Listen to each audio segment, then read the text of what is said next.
konton diyaaradood ayaa lagu galbiyey waxa loo dhigay arooskii ugu qaalisanaa qarnigan qaaradda Afrika. Yusuf Buhari, wiilka madaxweynaha Nigeria, iyo boqoradiisa ayaa isku xardhay diiwaanka dahabiga iyadoo xafladooda ay soo agaasintay wasaaradda isgaarsiinta Nigeria.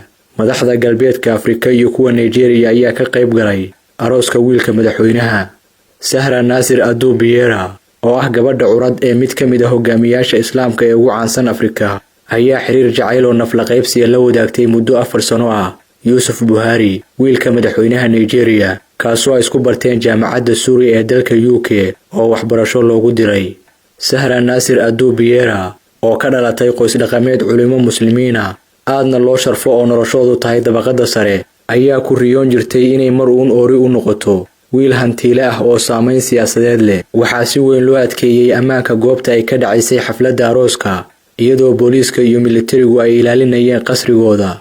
Diyaarado khaas ah ayaa buuxiyay dhabaha diyaaraduhu ay ka haadaan ee garoonka diyaaradaha ee magaalada Kano ee waqooyiga Nigeria. Madaxweyne Muhammadu Buhariga Nigeria, madaxweynihii ka horeeyay ee Goodluck Jonathan, marwada koowaad ee Gambia, iyo madaxweynihii hore ee dalka deriska la ee Niger, iyo salaadiin dhaqameed ayaa ugu miisaan cuslaa dadkii soo camiray arooska Yusuf Buhari. Madaxweynaha dalka Afrika ugu dadka badan ee Nigeria ayaa lagu eedeeyay ku tumasho maaliyadeed iyo xatooyo hanti dadweyne inuu ku kharash gareeyay farxadda wiilkiisa oo 2 magaalo diyaarado fara badan loogu kala galbiyay. Qoyska caruuska ayaa 500 oo niiro oo lacagta Nigeria ah xididkooda u siiyay gabaati ahaan, taasi oo 10 jibaar ka badan celceliska lacagta laga bixiyo aroosyada ugu qaalisan waqooyiga Nigeria.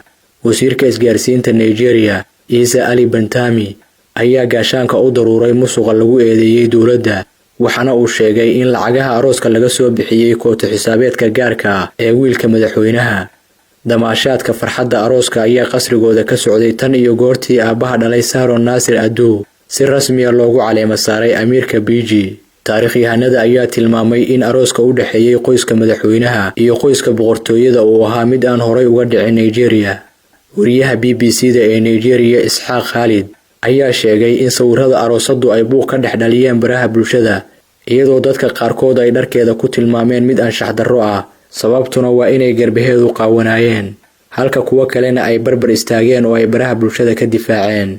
Inkastoo ay jiraan warar sheegaya in 100 diyaaradood oo gaar ah ay dadka u daabuleen munaasabadda, ayaa haddana sarkaal ka tirsan garoonka waxa uu sheegay in dhab ahaantii ay ka yaraayeen 50 diyaaradood.